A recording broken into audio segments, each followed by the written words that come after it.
How's it going, everybody? Just want to do a quick video of my first Wasr 10 AK I bought.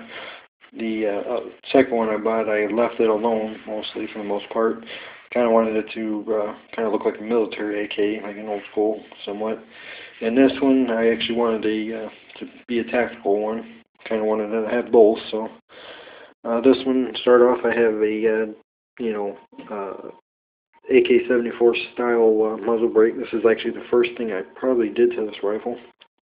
I actually think it really helped out a lot as far as muzzle rise a little bit. That and also the blackjack buffer I've put inside the receiver.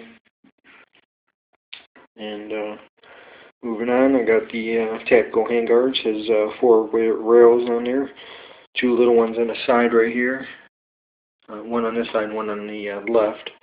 And it came with the top one, which I think is useless at least for optics, not the most stable in the world.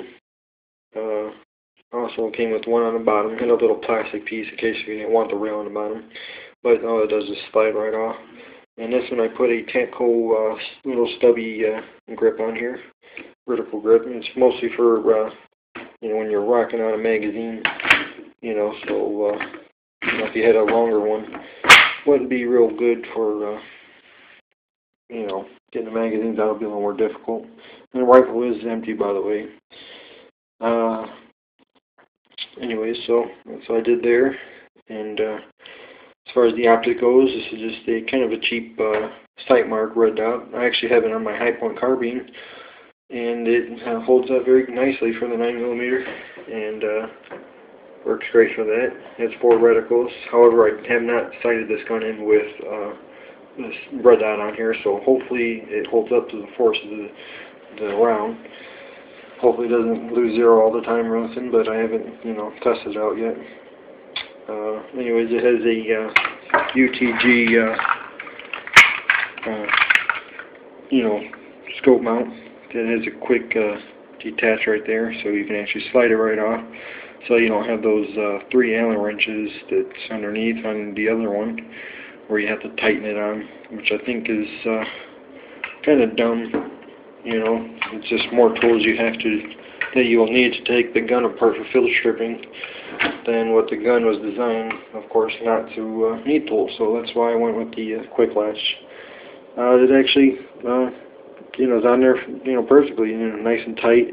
It's right above, the center bore line of the actual bore, so it's not, off to the side or nothing like that. So, it's nice and straight where it needs to be. And the only other thing was actually probably one of the second things I'd done to the rifle, besides the handguards, was actually the muzzle brake, and then I think I put the stock on here. And this is also a tactical. It's a kind of like a copy of the Galil rifle, stock. And it has a little longer length of pull, so if you're kind of a bigger guy, or girl for that instance, you may want this one because it is longer. If you like this kind of a stock, as far as it looks, and it folds up to the side, pretty nice.